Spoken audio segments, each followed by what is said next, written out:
Okay, so because we're such a small group, why don't we just quickly introduce ourselves and talk about what we're hoping to bring to the table today. And so I can start. My name is Sabrine Sarid.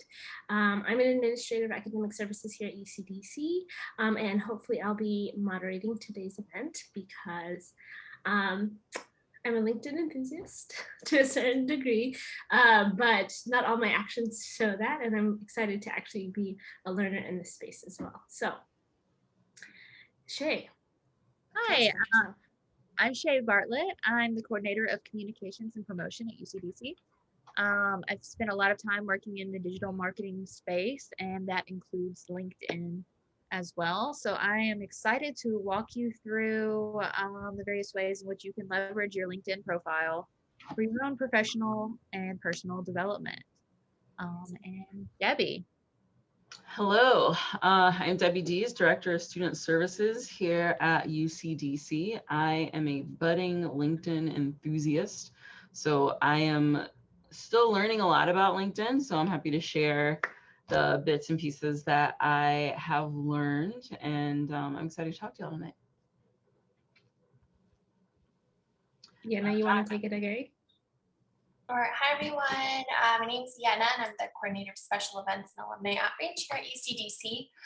LinkedIn is the only form of social network that I have. I don't have, well, now I have a Facebook, but I use it as a way to keep in contact with old colleagues and college friends as well. So I really enjoy it and I'm looking forward to kind of learning tips from you all as well.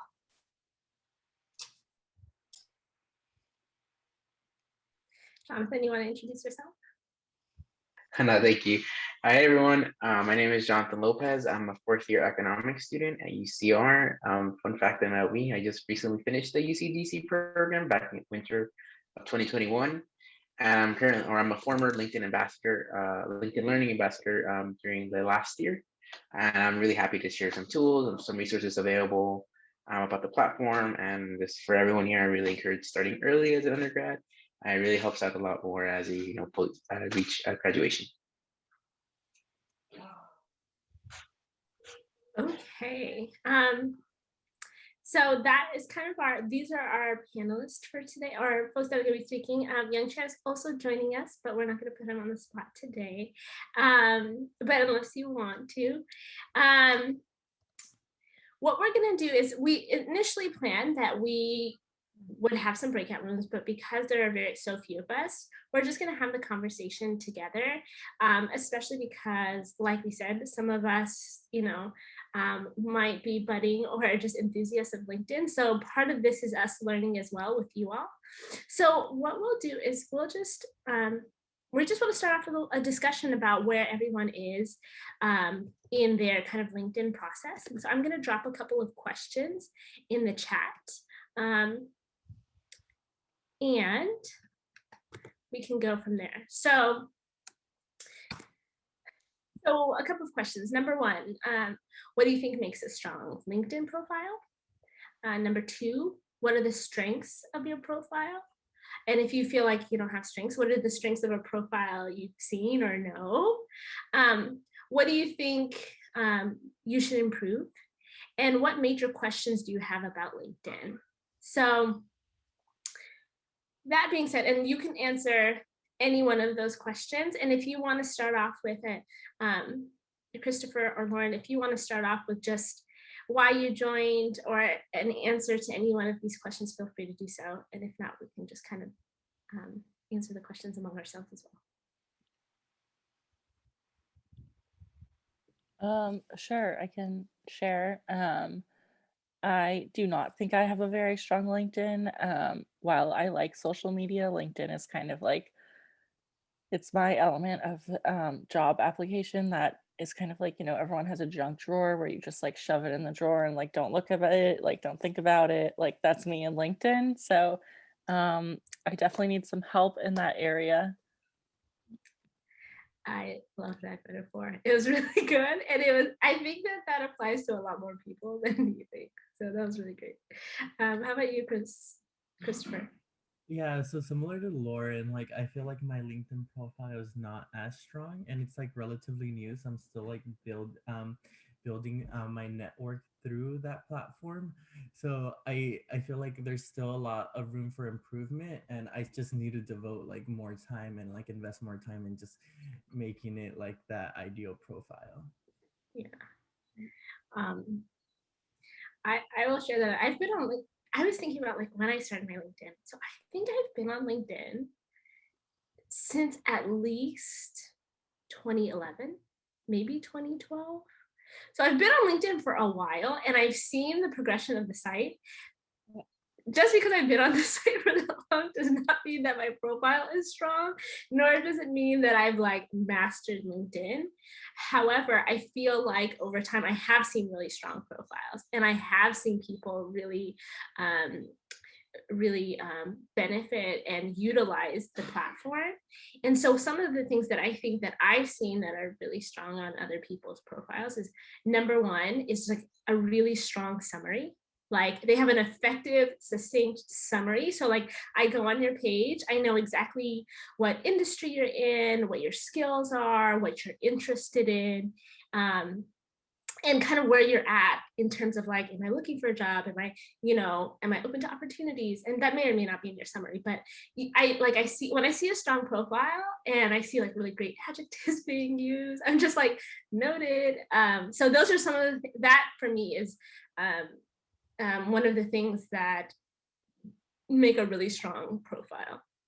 I think, like you, I've been on LinkedIn for probably a decade or more at this point, and I actually think it's worked to my detriment because even though I'm here to guide you on LinkedIn, I probably haven't been walking the walk as well as I should because I know because I've been on there so long, my LinkedIn has so much content. It has internships from when I was in undergrad, which was a very long time ago.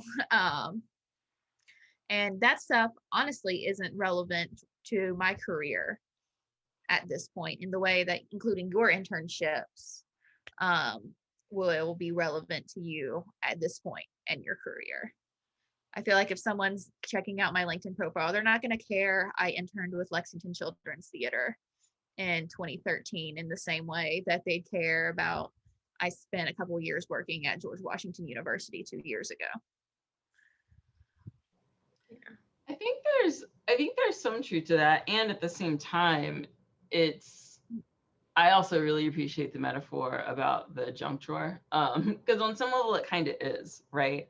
But it's like a searchable junk drawer. So while on your resume, Shay wouldn't list, this internship from 10 plus years ago. Everything that's in her profile is searchable. So if somebody wanted to make some sort of connection and they were searching for that, then she would maybe pop up. And so I think that's kind of the value in having those kinds of connections or having those things listed on LinkedIn. So in some ways, the junk drawer kind of works for you. And at the same time, you probably want to pop a few organizers in there, so you can yeah. And I want to believe that like it showcases growth and development and change, and like it can be more honest because I do believe, like you're saying, our resumes are pretty catered to where we're going. But I'm like, okay, I've done all of these things, and so you can see that, and that's not going to be on my resume though. So but yeah, Shay, I think you're going to say something as well. I was going to say, I will say to my credit that after I got hired at one of my first jobs, as one does generally when new people are hired, they totally stalk your LinkedIn profile. Mm-hmm. And I remember one of them telling me after the fact, I'm like, yeah, we checked out your LinkedIn, and then we're like, saw that you were in college and you were the president of the College Democrats, and we're like, oh, thank God she's liberal. Yep, they literally said that. So, those things are what your coworkers might actually pay attention to. Yes, and that's real. Okay. Is there anything else that anyone wants to add before we kind of jump into some of maybe the nitty gritty of creating our profile? Yeah, I wanted to just hop on for Yes. Chris and for Lauren. I just want to say like I started LinkedIn almost 4 years ago, so like right before coming to ECR. But I'll just say this: like, if you haven't started on it, don't worry about it. It is not. It's not. The phrase I like saying is that Rome wasn't built overnight. It takes its time. Definitely don't try to rush it. I'll start one step at a time.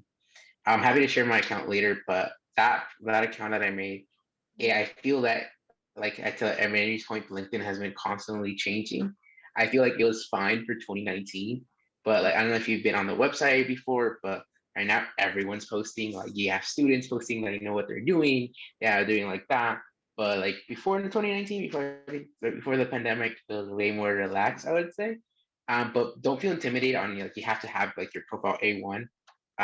In the LinkedIn Learning Ambassador program that I was in, a lot of us started from scratch, and it's been very awesome to see everyone grow slowly. It's very challenging to post because you're gonna have to present yourself in a different way, and then how you want to present yourself.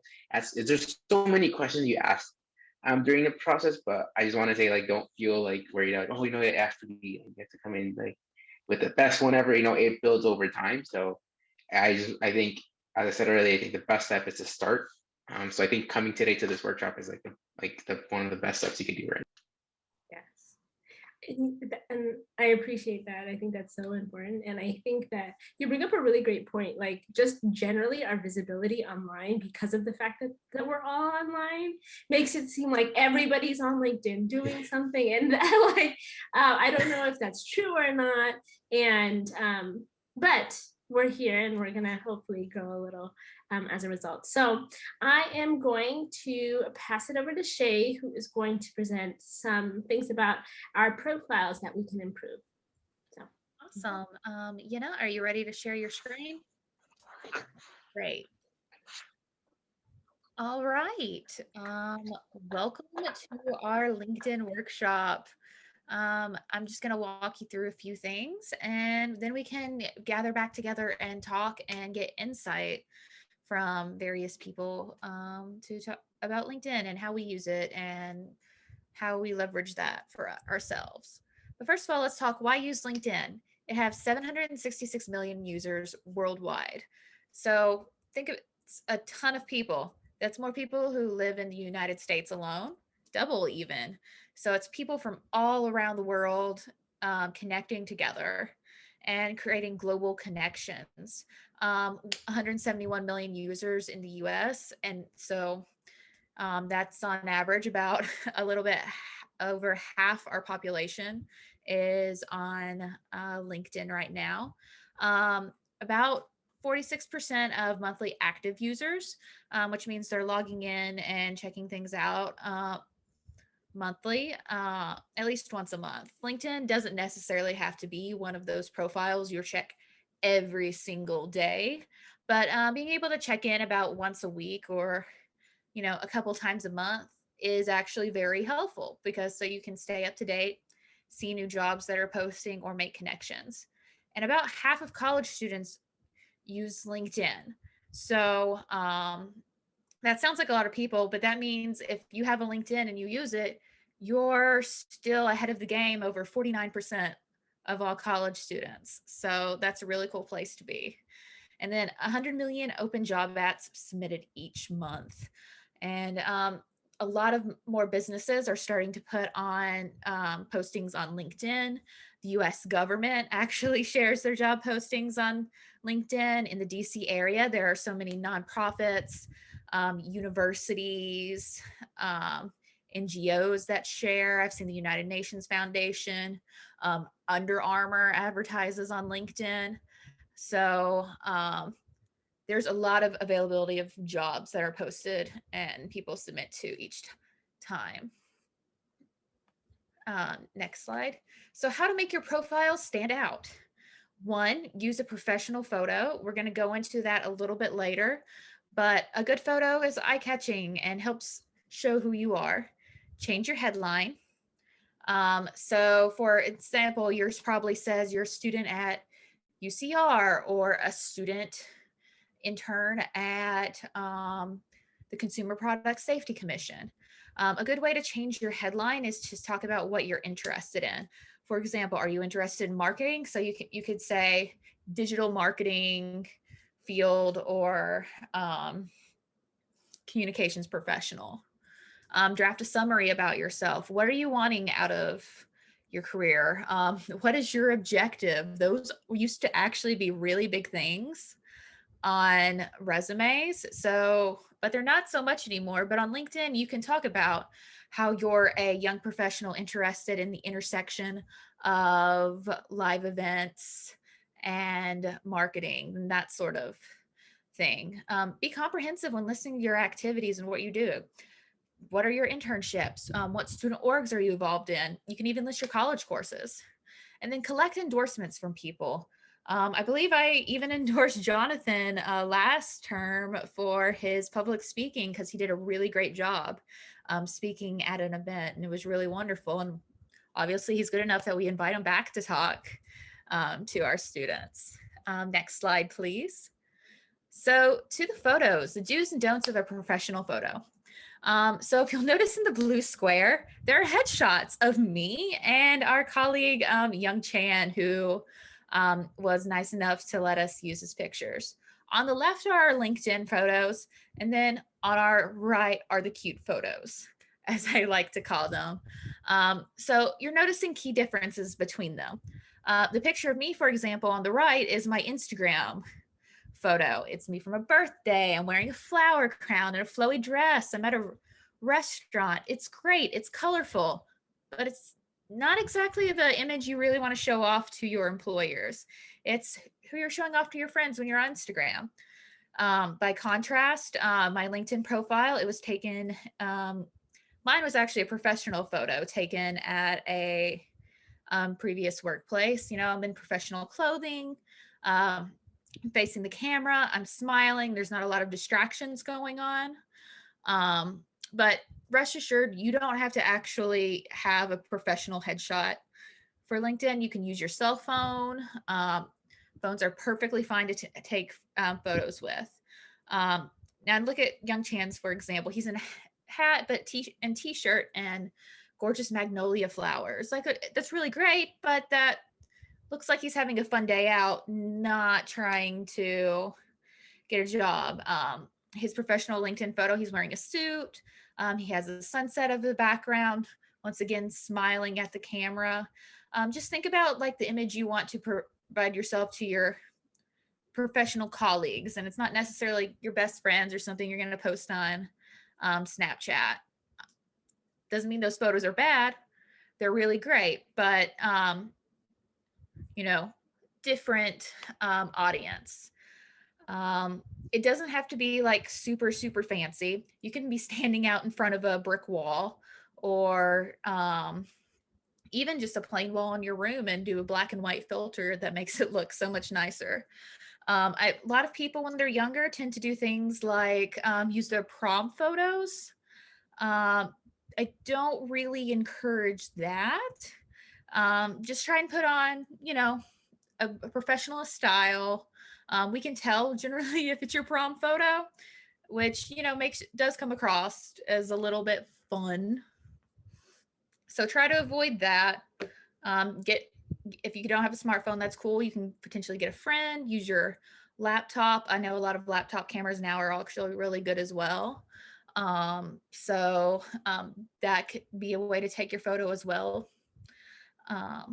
So yeah, on to our next slide of what about coursework?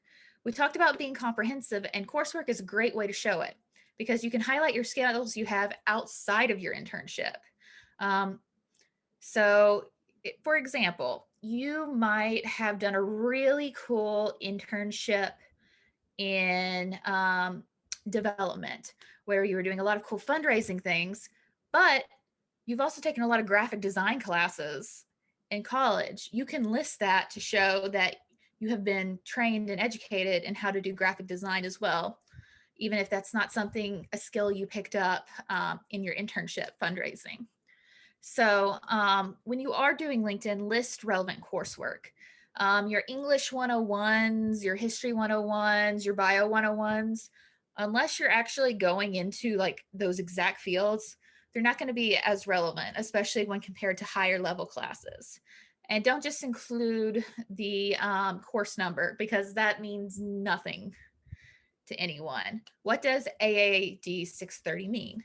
However, if you list market research and planning for arts organizations, that gives you a more comprehensive idea of, oh, she's taken an entire class in market research. That's good to know. So that's a way to highlight skills that you're learning about and you have been taught and gotten decent grades in, on top of the skills you have picked up and the tasks you have learned in your internship, because those aren't always reflective of one another. And next slide, please. And then finally, networking. We're going to talk about that a little bit more in the panel. But what is networking and how can you connect to people? So say you see a former colleague or a speaker or even a community member that you really want to connect with. A lot of times it'll be someone you know. So when you reach out to them, include a message, especially if it's someone in passing. You've known in passing. Be like, hi, my name is Sally Smith. We met at this networking event hosted by my internship. Your job is something interesting to me. I really want to know how you got to this point. I really want to make friends with you or connect with you in a professional manner. Sometimes they will accept you, sometimes they don't.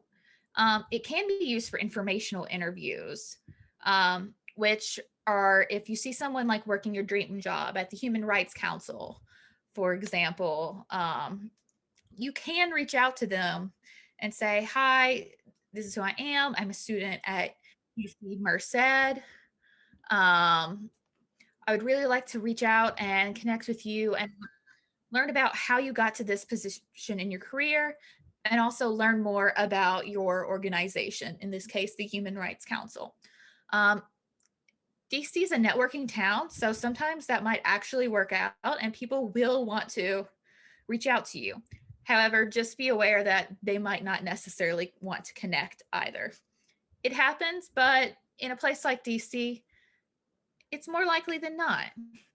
But before you do any of that, pay attention to contact policies if you don't want them.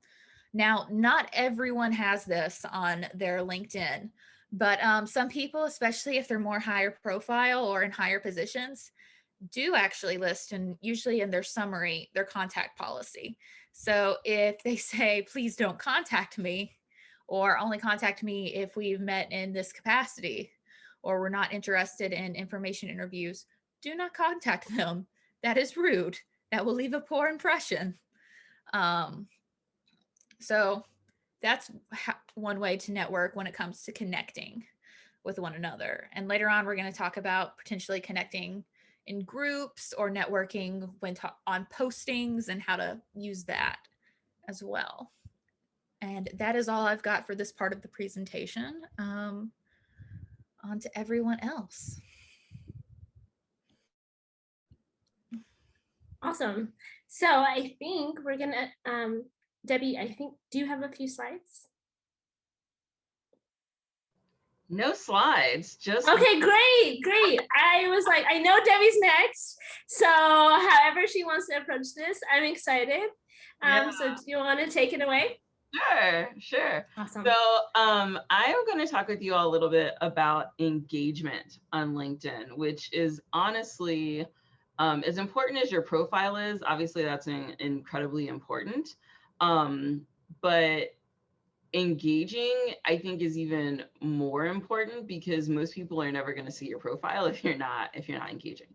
So just a few disclaimers. I am still learning a lot about LinkedIn. I'm collecting a lot of information. So and I'm finding that as I learn information, new information comes out and things change, which is the other disclaimer, is that everyone uses LinkedIn differently. Just like if you go to a resume workshop or an interview workshop, there are going to be things that you learn, and then people who actually are hiring for jobs, some of them are going to be like, yes, 100%, absolutely, that's how I view it. And others are going to say, oh no, I would never care about anything like that. So you have to remember that everybody's using it a little differently, which is why I think the most important thing for LinkedIn, for resumes, for interviews, for just life, you got to do the thing that works for you, right? And the thing that actually works for you, not just the thing that you want to do and that's what you feel comfortable with and you're calling that the thing that works for you, but the thing that actually gets the results that you're looking for, right? That's what works for you. So, and I think Shay mentioned this earlier, that LinkedIn is constantly changing. One of my favorite ways of learning about LinkedIn right now is through Clubhouse. There are a lot of rooms on Clubhouse that talk about LinkedIn with a lot of folks who engage with a ton of people on LinkedIn and what's been effective for them. And so LinkedIn has groups just like Facebook has groups, but there's mixed reviews on how effective those groups are. But there are features that LinkedIn is starting to add to groups. So folks who really pay high levels of attention to that are noticing that new features are creeping in. And the projection is that groups are going to become a bigger thing for LinkedIn in the next few years. So I would say if there are groups that you find that you might be interested in, go ahead and start keeping on those groups and following those groups and joining those groups, because then you'll kind of be on the ground level, especially if there's engagement happening in the group. Since they're still new, then your engagement is going to be noticed more than when those groups get super, super big, right? So that's one thing. Articles, I don't think they're new. I think they've come up in the last few years, but if you are on your LinkedIn profile, especially on your computer, you'll see that there's an option when you post that you can write an article instead. So an article is essentially like a longer post. You click write an article and it pulls up something that looks like a blog post. The reason that is useful for engagement is that you might have your own separate blog, but the way LinkedIn's analytics and algorithms work is that posts that have links that lead outside of LinkedIn are suppressed more than posts that have links that lead within LinkedIn. So if you're trying to increase your engagement and get noticed more, you don't want to link as much out. I don't know if this is an actual hack, but I haven't asked the question yet of the folks that I see as kind of like experts in this. If sneaking the link into a comment has any kind of impact on that, I don't know. But that's something to kind of think about. And I'm going to talk a little bit about like sharing articles and stuff. And so remember that piece. They also have stories now, which is kind of like Reels, TikTok, Facebook stories. It's the same thing. The number of connections that you have will influence the features that you have available in your stories. And so that's why making those connections are important. But I'm also going to talk a little bit about the difference between connections and followers as well. So you understand that, because your followers can also fit into that calculation of what kind of engagement you get to have on your stories. They also just launched a creator mode in the last few months. I have no idea what that means. The folks who have access to creator mode are still learning it. I'm learning that there are people, you can have 5 people who have access to creator mode, and all 5 of those people will have access to different features. So LinkedIn is still figuring it out, right? But basically, I think you're going to start to see an influx of like influencers on LinkedIn as well. And so you want to think about that kind of stuff. Also, the algorithms constantly, that's true for any social media, right? But one thing about LinkedIn algorithm that is really interesting to remember is that LinkedIn content has a longer shelf life. So whereas TikTok, you might get I don't know the numbers for TikTok, but like I imagine it's close to like Instagram. Instagram has one of the shortest shelf lives for your posts as far as promotion, right? So you post something on Instagram, you might have a good hour of Instagram pushing your post, right? You post something on LinkedIn, that post is probably going to be pushed for at least a few days. And then anytime anybody likes or comments on it, it's going to show up in other people's feeds in their network. Remember that piece, because we're going to talk about posting and tagging. And so there are different things. It's so interesting. All the social media platforms seem to be trying to find different ways to keep up with all the other platforms, right? So like Facebook now has rooms, which I think are like Clubhouse rooms, right? Instagram has Reels, which are essentially TikToks, right? So and now Twitter and LinkedIn also have Reels, which are essentially kind of like TikToks. So everybody's kind of doing this thing, which I guess the cool thing about it is if you're creating the content, you can put it up on multiple platforms. There may be slight differences in the regulations, but you can put it in multiple places. So those are all kind of like my disclaimers, but then also just the things that are influencing how your interactions might play out on LinkedIn. Why do you need to engage? Because again, people have to find your profile. And as Shay said, there's, I don't know, like 20 million, I don't know, what was it? 766 million users on LinkedIn, right? But only about 47% of those folks are active. But even that, I mean, that's like, you know, well over 300 million users. So the engagement is how people notice you, right? So you need to engage because this is kind of like your opportunity to like professionally holler, right? Like you're trying to get people to notice you. You're trying to create like this kind of professional, you're trying to create this, I just saw somebody say that they consider themselves like a lighthouse, right? Like they put things out there to guide people to them. It's not so much about doing the cold contacts all the time and doing the outreach, but like you project all the things out there so that people can come to you. And as they kind of swim into your net, then you really engage them. I think you need to do a balance of both, but I think a lot of times people focus on what's the outreach instead of what's the pull, right? So you need to think about what is your like professional thirst trap to get people to notice you, right? In LinkedIn. So content creation and posting, that's cool. To me, that's kind of akin to it's kind of akin to the cold outreach, right? Because in order for people to engage with your content, they already need to be connected with you, right? So if you are only focusing on creating your content, then I don't know that that matters as much, because if nobody's there to see it, it doesn't really matter. But again, remember, long shelf life, right? And because people go creeping on your profiles and look through stuff, you want to have stuff that's there when they go to look for it. That's another thing to think about. I know that I think that most of us know that when somebody clicks on our profile to look at it, you can see the last couple of people who click on your profile. And a lot of people are nervous about clicking on people's profiles because they're like, oh, they're going to know that I looked at them. It doesn't matter, right? Like it's totally fine. People know that you are scoping them out. And anybody who is an avid user of LinkedIn, like the folks who are going to be the most responsive to you on LinkedIn, the people who understand LinkedIn and are using it, they're expecting you to look at their profile. And so that you can, if you're going to make a cold or at least a warm contact, that needs to be intentional and there needs to be some kind of connection. So they're expecting you to look at that, right? It would almost be weird if you made the contact without looking at their profile. It would almost be careless, right? So you want to think about your content. So there's stuff there when people go to look at it. So things like accomplishments. So if you get admitted into programs or you get an award or something like that, if you can accompany it with some sort of like picture or screenshot, even better. Other people's content you can use, so you can share people's content. So you want to share things, again, that you resonate with, that are authentic to you. And you maybe want to add some sort of commentary or comment when you share it.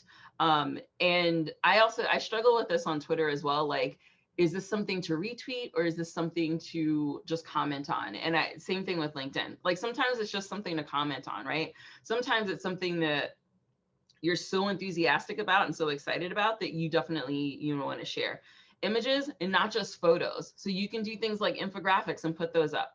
Things like, I was thinking about when Shay was talking about your classes, instead of just putting on your profile that you took this like mechanical engineering class, make a little slide or a little slide deck about like the top 3 things you learned in your engineering class and post that, right? So that's something that shows your knowledge and your engagement, what you're interested in, but it's also something interesting for people to look at.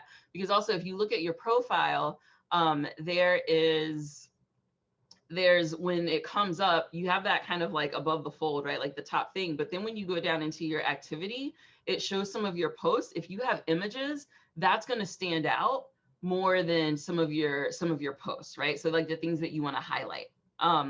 So again, yeah, sharing other people's posts, LinkedIn articles. So articles that are in LinkedIn, sharing those are going to have more engagement and get more reach than sharing an outside article. concepts that you're learning about. So again, those slides are just things that you're interested in, and you can ponder, you can ask questions, you can have, when you make a post, you might want to have what's called a CTA or a call to action. So like, I learned about this thing in my marketing class and I wanted to test it out. What are your thoughts about XYZ, right? And then that invites people to comment in your posts. And then when they comment in your posts, so we're getting into kind of like tagging people and posting, when they comment, you want to reply to them and you want to tag them in your reply, because you may have also noticed in LinkedIn that when people in your network like other people's posts or they comment on other people's posts, you hear about that even though those people aren't in your network. LinkedIn is strongest when you're really aiming your attention at not the people in your network, but the people in their network. So you often have a stronger connection and can get farther with a second or third contact than you can with a first contact. So it's not just about engaging the folks in your network, you want to catch the people in their network. And so that's another reason why you want to tag those people. Because if you tag me, if we are talking about something and you're like, oh my gosh, at Debbie D's, you know, tag me. We were just talking about this today. I'm going to see it. I might comment on it. The people in my network are going to see that I commented on it. And then you're going to, and they might comment on it. And then you'll start to have access with the people in my network, because then you will also reply to their comments and engage with them. So it's kind of like being at a cocktail party. Like you don't wait to get invited into the conversation. You just jump in. Even post about your mistakes. A lot of people don't do this, but post about a mistake, right? So Shay just talked about, you know, getting fired from a job. I would totally write a post about that. That's something that is relational, that people can understand and, you know, get behind and that sort of thing. So that's another thing you want to think about. And then also writing your own articles. And then I'm going to stop because I've taken up too much time. But we'll go to Jonathan, who is a LinkedIn ambassador. Obviously, I get really excited about this stuff. And I'm around for questions. Yeah, just gonna hop in. Debbie is like an absolute rock star at LinkedIn. I'm constantly seeing her all over my feed on LinkedIn, commenting and liking, and so many cool things have crossed my feed because of her. So super grateful. She's a great connection to have, and her insights wonderful. No, I think Debbie again, just a round of applause for like all that info. I think even I was like, oh, I forgot about that feature. But no, thanks. I think all the information was great. I just wanted to add on a couple of things too. I think if you're, especially for Chris and for Lauren, I believe, when you're starting your LinkedIn account, I think one of the best tips that I always recommend is to really kind of go back to something that is not using Instagram as much anymore, which are the hashtags. LinkedIn still promotes hashtags, and in there you could pretty much look up anything and follow those hashtags. So if I have a computer, it would set up a bit better, but on the search bar on top, you could look up hashtag. I'll use the case of like, I mean, we said engineering, right? Could do engineering. And on your feed, if you follow that hashtag, you'll begin to show you posts from different people, companies, and pretty much anyone that uses a hashtag. And more often than not, that's a great way to kind of figure out where your interests are. And from there, you could get to see groups that are available, follow those groups. You can even connect with people on there. And more often than not, that's like a good starting point. And even for your own posts, creating those hashtags, because let's say if you talk about your experience of your first day at UCDC, and you could put in the hashtag of remote intern, and you would follow that. You would be in that. All the people that are following remote intern would talk about that. You would show up there, and it really kind of puts yourself out there really quickly. Another great tool also is the alumni tool on LinkedIn. If you were to look up your school, for example, in my case, if you look up UC Riverside, there's a page that has been set up for this school, and in there you could find the alumni tool, and it's I believe it's in the top right corner. And once you search it up, and it says alumni, and basically from there it's like pretty much like a Google search of where the alumni are and what they're doing.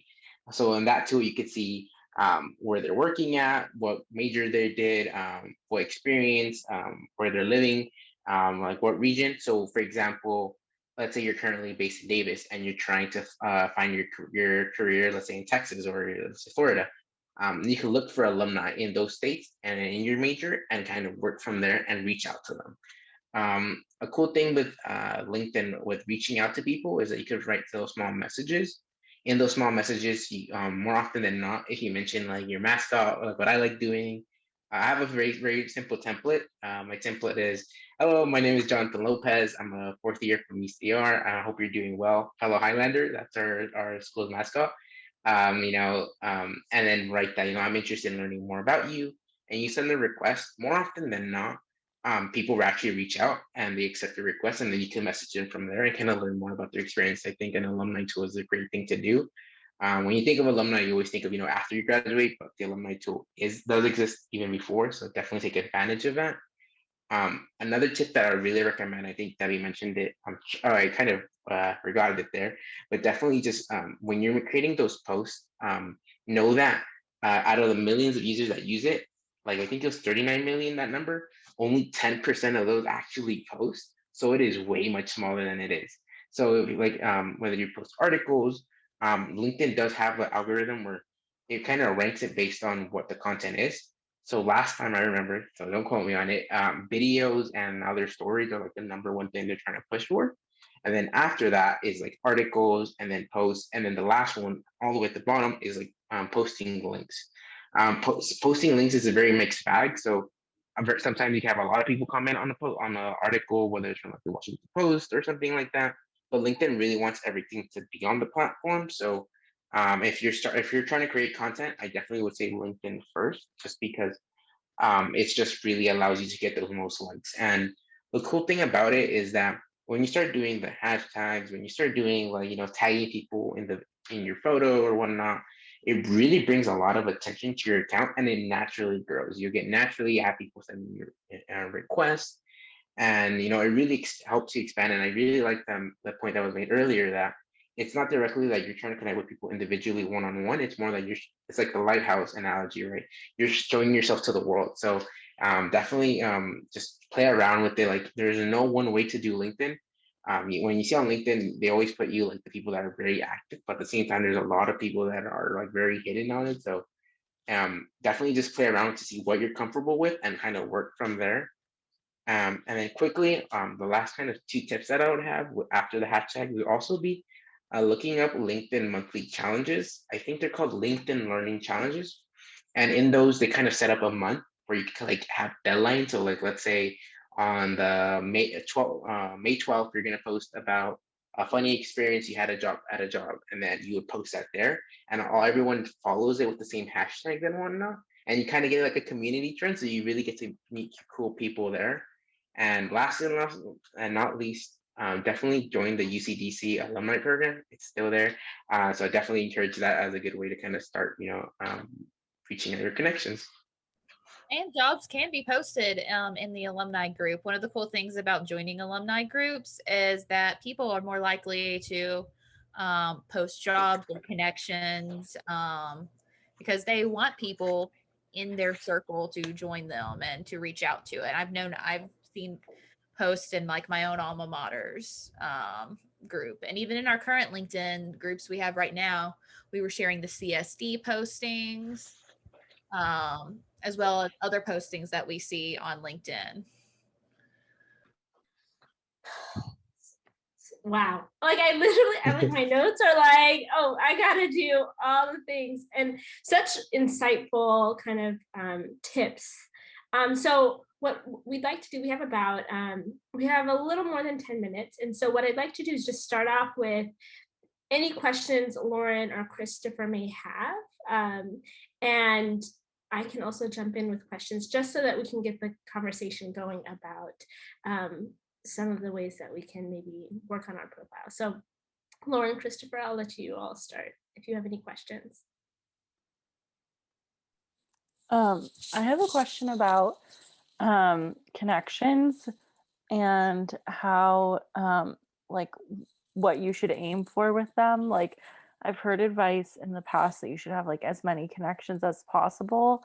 So I have like put a lot of effort into getting connections, and now I feel like it's a little bit useless in some ways, just because I'm connected with all these people that like I don't even know. Like I worked for kind of a larger organization, and I'm connected with a lot of people who also worked for the same organization, and we're doing like really different things right now, and I don't know how useful it is to be connected with these people, and it kind of like has overtaken my feed, I find.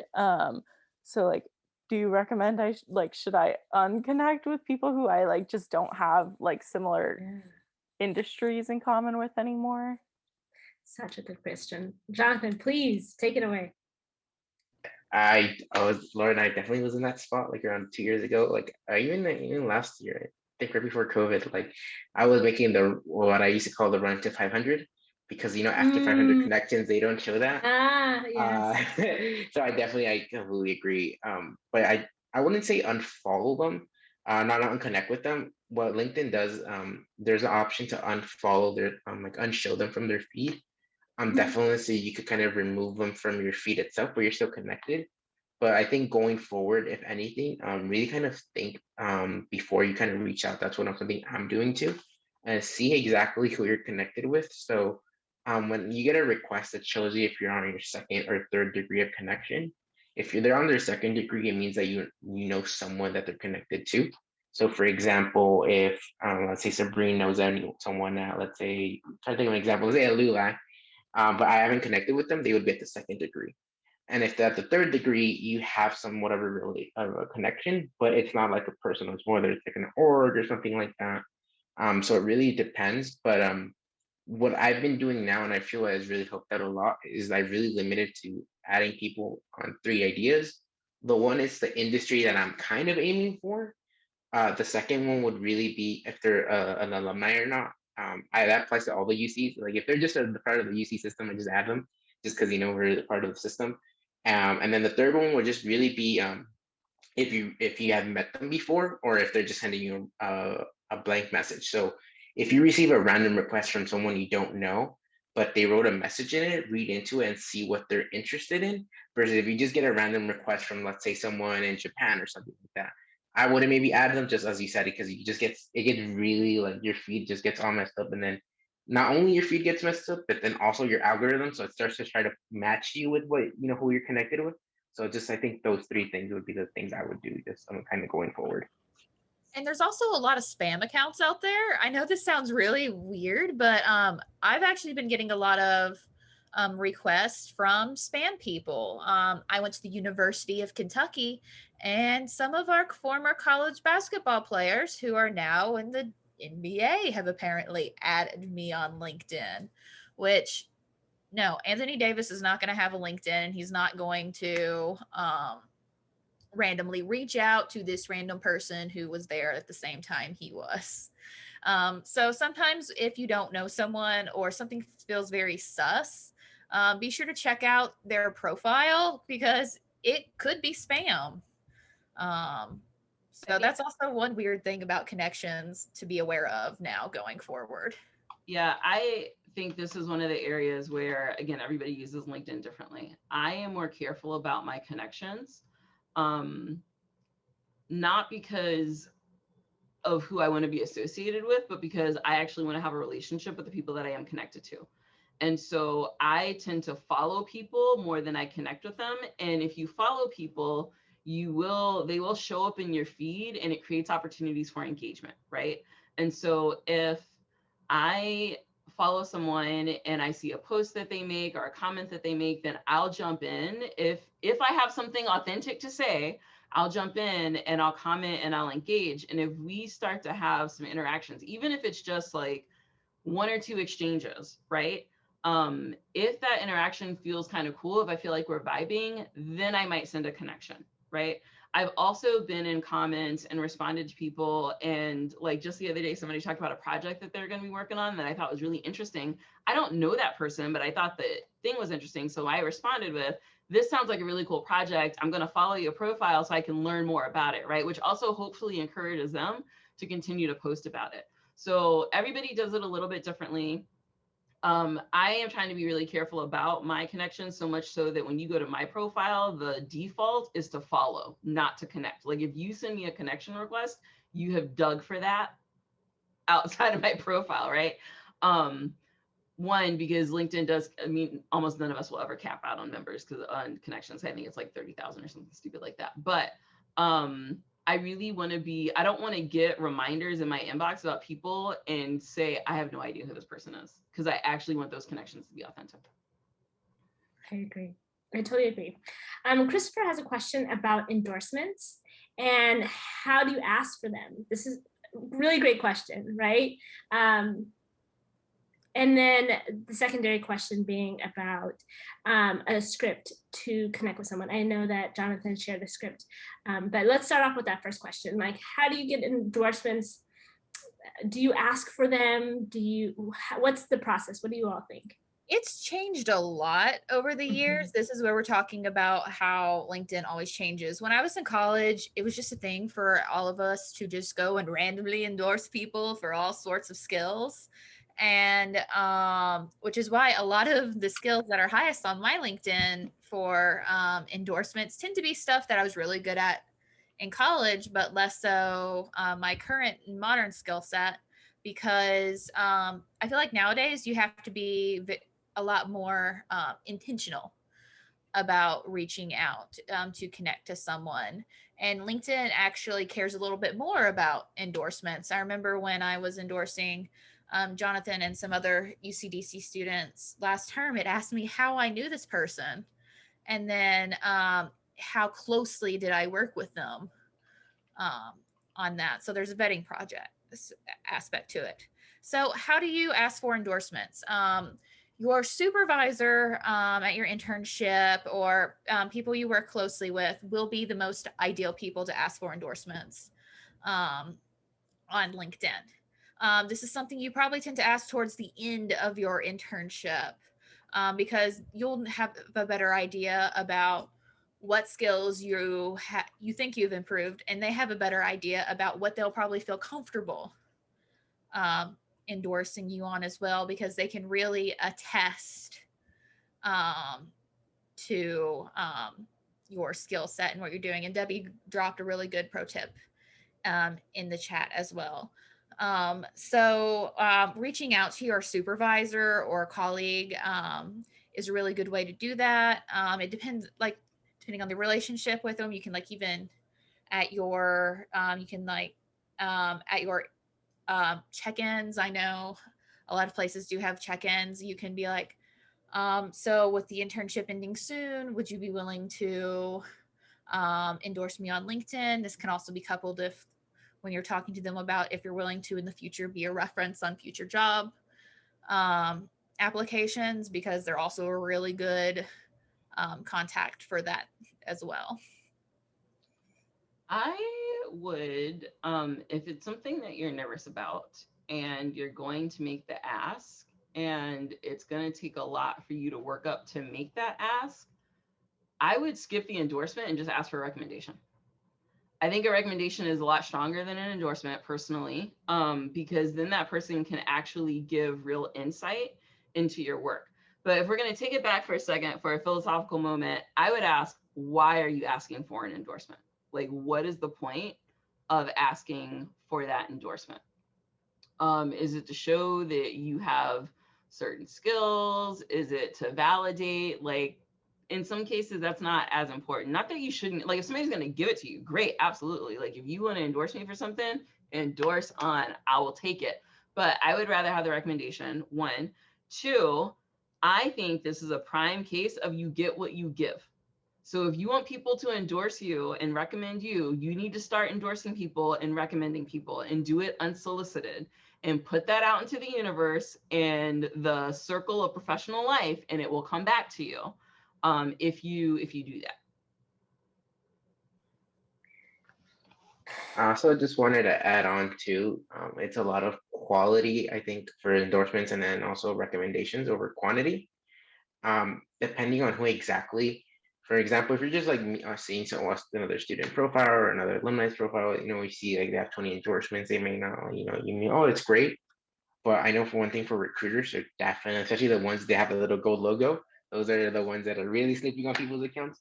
You definitely want to know who's endorsing you, because if you just accept a random endorsement, the recruiter is going to see that. And if you say like 40, let's say you make 40 fake accounts or something like that, and you say you're good at Excel, and they see like those accounts aren't like valid, or they're like, what they call ghost accounts, that's showing you're inauthentic, and you're even off the gate. You're starting on a bad note.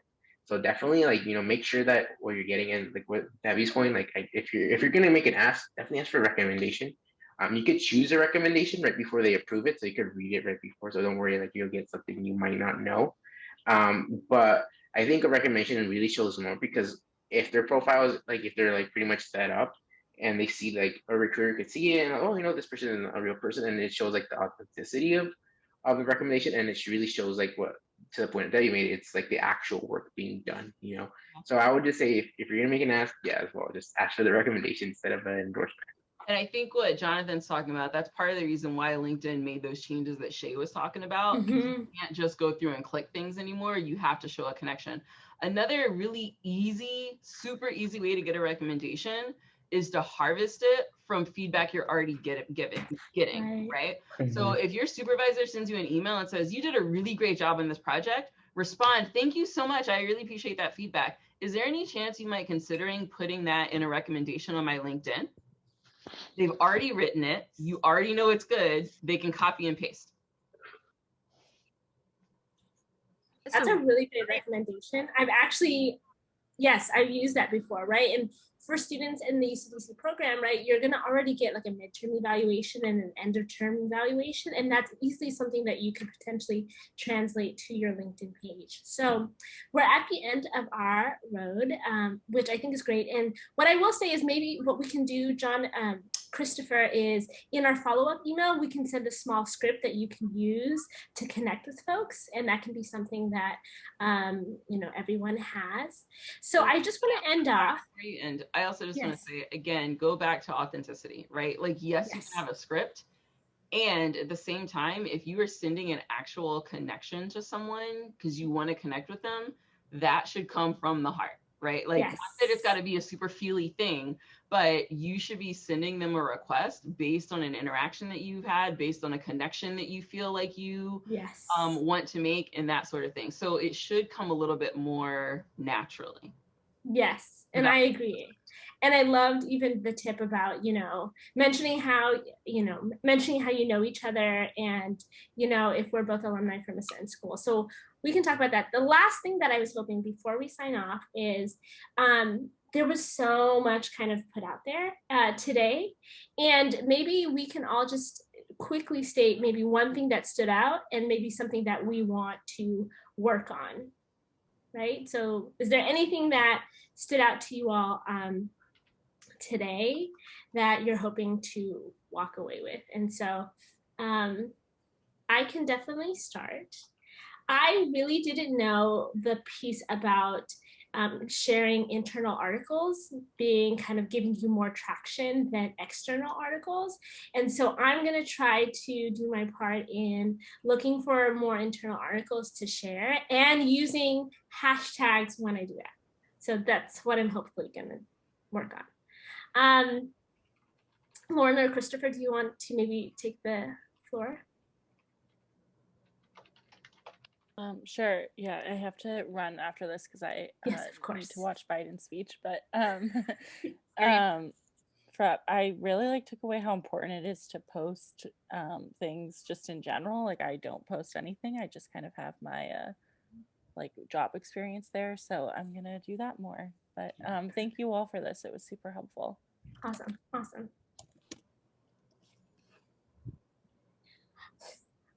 Anyone else? I know I'm also going to be posting and commenting more, as well as, cleaning up profiling on my own end for my personal profile. And I just want to say thank you all so much for attending tonight. It was really great, and we hope we were helpful to you all. Yes. Awesome. I'm glad that it was eye-opening to you, Christopher. And again, connect. We're open to connecting with you all. And I think we can go ahead and just end on that note. So thank you all. Bye. And bye. All right, thank you all. Bye, everyone. I hope you have a great night.